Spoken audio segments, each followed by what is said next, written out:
Death, the inescapable destiny of humankind. It's the one universal truth, a stark reality that every single person born into this world must face. From dust we come, and to dust we shall return. Or so the narrative of our mortal existence dictates. The Bible itself reminds us in Romans 5:12 that death entered the world because of sin, and since then its shadow has fallen upon all people. It's a reality we simply cannot escape. Our time will inevitably come. But what if I told you that the ancient sacred pages of the Bible whisper tales of three extraordinary men who defied this ultimate truth, challenging the very principle of mortality? Three men who never tasted the bitter sting of death, whose lives culminated not in a grave, not in a final breath, but in breathtaking, miraculous departures that transcend mortal understanding and leave us in awe of divine power. These aren't mere legends or allegories. They are profound accounts preserved for millennia, etched into the foundational texts of Abrahamic faiths, beckoning us to look beyond the veil of our ordinary reality.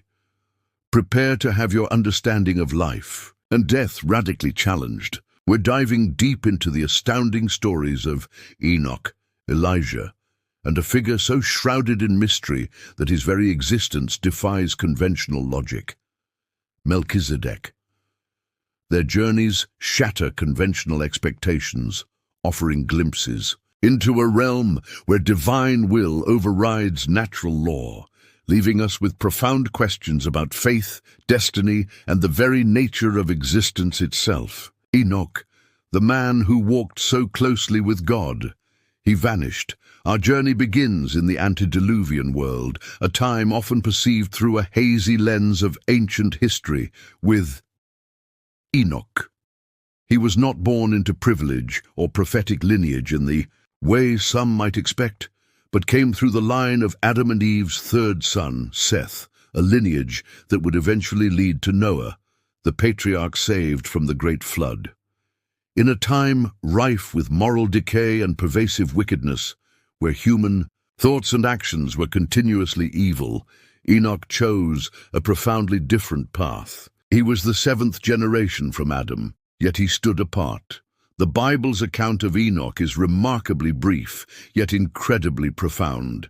Genesis 5:22-24 states simply, Enoch walked with God, then he was no more, for God took him. This wasn't just about following rules or adhering to rituals. It was a deep, continuous, and intimate fellowship with the Creator. Walking with God implies a constant, daily communion, a life lived in perfect harmony with divine will. It involved daily conversations, a profound alignment with God's guidance, and actions that mirrored his righteous character. This level of intimacy was unique and extraordinary, setting Enoch apart in a world consumed by corruption. He lived in complete harmony with God's will, a life of unwavering trust and obedience that was profoundly pleasing to God. Imagine that. After 365 years of this continuous, unbroken fellowship, he vanished. Not in sickness or old age, not through the common end of all flesh, but in a divine embrace, inexplicably spared the sting of death. His translation into heaven was an unparalleled act of divine favor, a reward for a faith so pure and a devotion so complete that it pleased God beyond measure. What was it about Enoch's relentless faith, his unwavering trust, and his complete obedience that earned him such an extraordinary, non-mortal destiny? His story encourages us to seek a deeper, more meaningful connection with God, one that can transform our lives and inspire those around us. Elijah, the prophet carried away by a fiery chariot. Next, we are thrust into the dynamic and often tumultuous narrative of Elijah, a prophet of God who served in Israel during a period of immense moral and spiritual decline. He bravely confronted King Ahab, one of Israel's most corrupt monarchs, and his notorious wife, Queen Jezebel, who had led the nation into rampant idol worship of the pagan god Baal. Elijah stood as a solitary, unyielding voice for the God of Israel, challenging the darkness with divine truth. Elijah's life was a dramatic testament to divine power and unwavering courage. He boldly proclaimed a severe drought as a judgment for the nation's idolatry, during which ravens miraculously brought him food, and a widow's flour and oil never ran out, a testament to God's miraculous provision. He famously challenged the hundreds of prophets of Baal on Mount Carmel in an epic showdown, where fire descended from heaven to consume his drenched sacrifice, undeniably proving that the Lord alone is God. Despite these powerful miracles and undeniable demonstrations of divine power, Elijah faced relentless opposition, even praying for death in his exhaustion after Jezebel sought his life. Yet, God met him in a quiet whisper on Mount Horeb, renewing his strength and purpose. Elijah's time on earth culminated not in a quiet passing, but in a spectacle of raw, divine power that has captivated minds for millennia. As he walked with his successor Elisha, their conversation abruptly interrupted by the miraculous. Suddenly, a chariot of fire drawn by fiery horses appeared, blazing with celestial light, and Elijah was swept up to heaven in a whirlwind. He did not die in the traditional sense. He was transported, transcending the earthly realm in a blaze of glory, leaving Elisha to pick up his fallen mantle. Imagine the sheer majesty and awe of that moment, the heavens opening, a divine vehicle descending, and a mortal man carried away before the eyes of another. What profound message did his dramatic, fiery departure send to the world about God's power, his faithfulness to his prophets, and the ultimate destiny that awaits those who serve him with unwavering devotion? His legacy of unwavering courage and obedience continued to inspire generations, proving that even in the face of overwhelming wickedness, God protects, provides for, and ultimately rewards those who stand for his truth. Melchizedek, the mysterious king-priest without beginning or end.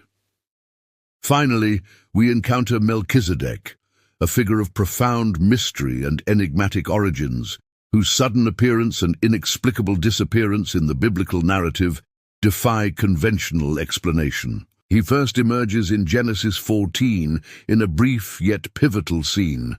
After Abraham's victorious return from battle, Melchizedek suddenly appears, seemingly from nowhere.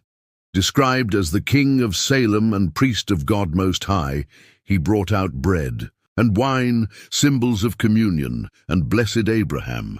In response, Abraham, recognizing his authority, gave him a tithe, a tenth of everything he had. The very name Melchizedek means king of righteousness, and Salem, the city he ruled, which would later become Jerusalem, means peace, making him the king of peace. His unique priesthood, transcending the later Mosaic law and the Levitical priesthood, is later referenced in Psalm 110:4, where David, speaking prophetically about the Messiah, declares, "You are a priest forever after the order of Melchizedek." This verse directly links Melchizedek's eternal priesthood to that of Jesus Christ, who is described in the New Testament book of Hebrews as our eternal high priest. Unlike the temporary Levitical priesthood, which was based on human lineage and prescribed rituals, Melchizedek's priesthood, and thus Jesus's, is eternal and based on divine authority. But the most puzzling aspect of Melchizedek, and the primary reason he belongs in this extraordinary company of men who did not die, is found in the New Testament book of Hebrews 7:3. It states in astounding fashion that he had no father or mother, no record of his ancestors, no beginning of days or end of life, but like the Son of God, he remains a priest forever. This astonishing description has led to millennia of theological debate and speculation. Was he a historical figure whose genealogy was intentionally omitted by the biblical writers to symbolize Christ's eternal nature? Or was he perhaps a Christophany, an actual appearance of Christ in the Old Testament, a divine manifestation that predates his incarnation in Bethlehem? Regardless of his exact identity, Melchizedek serves as a powerful, enduring symbol of Christ's eternal priesthood, a spiritual authority that transcends human lineage, earthly limitations, and even the constraints of time. What does Melchizedek's profound mystery teach us about the timeless and unending nature of God's divine plan and the ultimate, eternal priesthood of Jesus Christ? An enduring legacy of faith and divine favor. These are not mere legends. These are profound biblical accounts that have resonated through millennia, sparking debate, inspiring unwavering faith, and forcing us to confront the limitations of our own mortal understanding. They stand as powerful testaments to a God who is not bound by human conventions or the laws of nature as we perceive them. They beckon us to look beyond the veil of the mundane, to consider the possibility of destinies that transcend the boundaries of life and death as we know it, pointing to a sovereign God who holds ultimate power over all creation, even the ultimate end. What do you make of these incredible stories? Are they literal accounts of astonishing divine intervention and reward for profound faith? Are they symbolic representations of ultimate righteousness and God's power over death? Or perhaps something even more profound, hinting at spiritual truths and divine realities beyond our full comprehension? Share your thoughts, theories, and reflections in the comments below. We'd love to hear your perspective on these astounding biblical figures and their extraordinary departures.